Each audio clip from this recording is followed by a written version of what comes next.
안녕하세요. 모티북입니다. 오늘 준비한 책은 스튜디오 오드리에서 펴낸 트바로티 김호중입니다.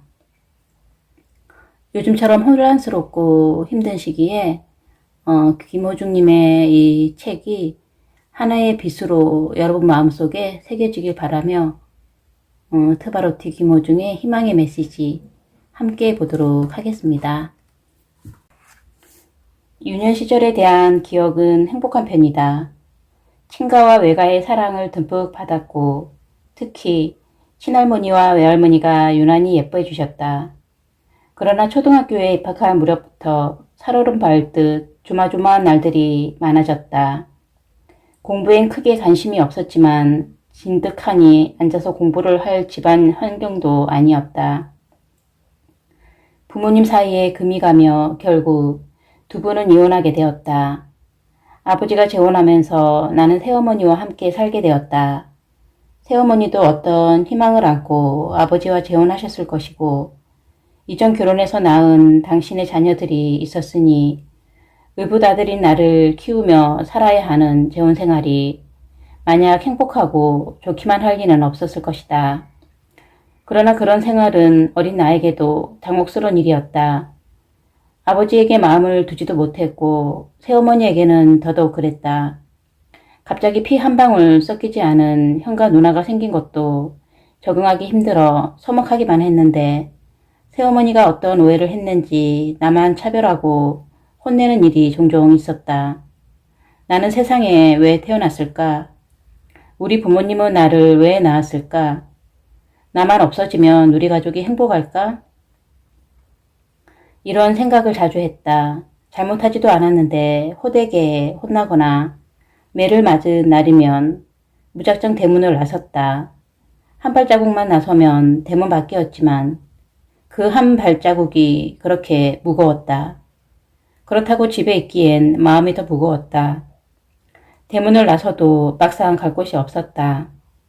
어머니가 가끔씩 도시락을 싸가지고 학교로 나를 보러 오긴 했어도 마음 편히 어머니에게 의지할 수 없었다. 내가 어머니 만나는 것을 아버지가 극도로 싫어했기 때문이다.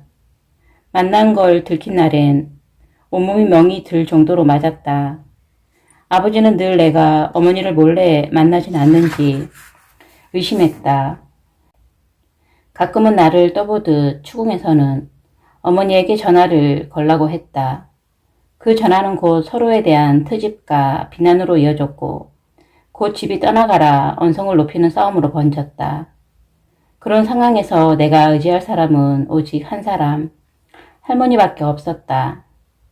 할머니 댁에 가려면 버스를 타고 한참을 가야 했다. 그래도 할머니 댁은 어린 내가 기댈 수 있는 유일한 곳이었다. 할머니는 내 이야기를 다 듣지 않고서도 내가 꾹꾹 눌러둔 서름을 알아주는 것 같았다. 지금 생각해도 할머니가 없었다면 그 외로운 시절을 어떻게 보냈을지 아득하기만 하다. 누군가는 고아원에 갖다 버린 것도 아니고 학교 보내고 먹여주고 재워주었으니 부모의 역할을 다하지 않았냐고 할 수 있을지도 모르겠다. 부모님으로서도 그때 할 수 있는 최선을 다한 것인지도 모르겠다. 그러나 불과 10살 남짓한 아이가 감당하기엔 너무 벅찬 현실이었다. 지금도 그때 내 나이쯤 되어 보이는 아이들을 보면 나도 모르게 눈길이 간다. 그 얼굴에서 어린 날의 나를 찾아보고는 한 번이라도 더 보고 미소를 지어주게끔 된다. 건강한 음식과 깨끗한 잠자리만큼이나 아이에게 중요한 건 부모의 관심이다. 먹이고 재우는 것으로 최선을 다했다고 한다면 들판에 풀어놓은 양이나 염소와 다를 것이 무엇이겠는가. 나는 어린아이였고 혼란스러운 시간 속에서 무엇을 어떻게 해야 할지 몰라 고통스러웠다. 부모님의 이혼, 아버지와 어머니 각자의 재혼, 그로 인해 생긴 형제 자매들을 어떻게 받아들여야 할지 몰랐다. 내가 원했던 건 특별한 행복, 엄청난 돌봄이 아니었다. 돈으로 뒷바라지를 해주거나 길을 팍팍 세워주는 칭찬을 바라지도 않았다. 그저 남들처럼 평범한 부모가 있는 평범한 가정에서 새끼 밥 먹고 깨끗한 옷을 입고 지내며 가끔은 친구들을 집으로 데려와 놀면 좋겠다고 생각했다. 그러나 내가 간절하게 원했던 평범함은 내게서 가장 멀리 있는 것이었다. 나의 최종 학력은 고졸이다. 김천예고를 졸업하고 한양대학교 음악대학에 입학했지만 독일 유학을 선택하면서 학교를 그만두었다. 독일 유학 시절에도 대학에 입학하진 않았다. 내가 다녔던 성악 아카데미는 정식으로 학사 졸업장이 나오는 곳이 아니었다. 그럼에도 유학 생활이 내게 미친 긍정적인 영향은 이루 헤아릴 수 없다. 좋은 스승님 밑에서 배웠고 좋은 환경에서 지낼 수 있었다. 노래하는 사람으로 살아간다는 것이 무엇인지, 사람을 만난다는 게 무엇인지, 마음을 나눈다는 것이 무엇인지 크게 배웠던 시기였다. 입학과 졸업, 취업과 결혼 등 세상이 만들어둔 보통의 기준에 굳이 맞춰야 한다는 생각은 하지 않았다.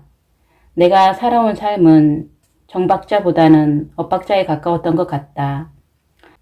이런 이력들이 조금은 내 삶에 다른 결을 만들었는지도 모르겠다. 그러나 내가 삶에 어떤 과정을 거쳤든 노래와 함께했고 앞으로도 노래와 함께하고 있을 것이라는 확신만은 변함이 없다. 성악으로 세계 무대를 누비며 다니든 트로트로 마음속 신명을 끌어내든 본질은 같다. 노래를 통해 사람들에게 위로와 희망을 주고 싶다는 것이다. 이것이야말로 내가 음악을 계속하는 이유이자 가치다. 가끔은 이런 생각도 해본다. 목표로 했던 베를린 음악대학에 도전해서 과정을 밟았더라면 어땠을까? 혹은 미스터 트롯이 아니라 팬덤싱어에 출연했으면 어땠을까? 실제로 팬덤싱어에 출연하면 어떻겠냐는 이야기를 듣기도 했지만 그곳은 내게 익숙한 성악을 토대로 하는 세상이었다. 새로운 음악을 하고 싶어서 시작한 도전이었는데 팬텀싱어에서 초심자의 마음으로 서기가 어려울 것 같았다. 노래의 방향을 바꿔보고 싶다는 바람과도 어울리지 않았다. 새로운 문 앞에 설 때마다 나는 문을 열고 나아갈 것인지 그대로 남을 것인지 선택했고 그 선택에 책임지며 살아왔다. 어릴 때 대문을 열고 나섰던 것처럼 대개는 나아가는 선택을 했지만 남아있겠다는 선택을 했다면 또 거기에서 최선을 다했을 것이다. 현재의 내 모습은 내가 선택해온 결과로 이뤄진 모습이다. 아마 드라마나 영화 속에 나오는 평행 세계가 실제로 있다면 그 세계 속에 나는 여기에 나와는 사뭇 다른 모습일지도 모르겠다. 그렇다면 후회는 없는가? 단 한 점의 후회 없이 살아온 사람은 없을 것이다. 나 또한 실수도 많이 했고 후회하는 일도 있다. 같은 실수를 여러 번 하기도 했다. 후회할 걸 알면서 했던 선택도 있다. 시간을 되돌려 그때로 다시 돌아간다 해도 같은 선택을 할 수도 있다. 그때는 그것이 최선이라고 믿었기 때문이다. 일부러 자신에게 해가 되는 나쁜 선택을 하려는 사람은 없다. 나 또한 주어진 상황에서 할 수 있는 것을 했고 때로는 주어진 상황에서 벗어나려고 몸부림쳤다. 더 멀리 갈 수 있다면 편안한 자리를 박차고 떠났고 더 높이 올라가고 싶어서 가파른 길도 마다하지 않았다. 익숙함보다는 새로운, 안정보다는 도전이 좋았다. 미스터 트롯에 도전하는 것은 한 번도 가보지 않은 세상의 문을 여는 일이었다.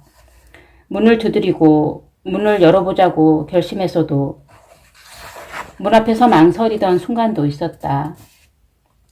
과연 이 문 안에 내가 원하는 세상이 있을지 알 수 없었다. 문을 연 것을 후회하게 될지도 몰랐다. 그러나 열어보지 않으면 나를 기다리고 있는 것이 무엇인지 결코 알 수 없었다. 문을 열었다가 닫을 수도 있지만 열지 않으면 닫는 일도 없을 터였다.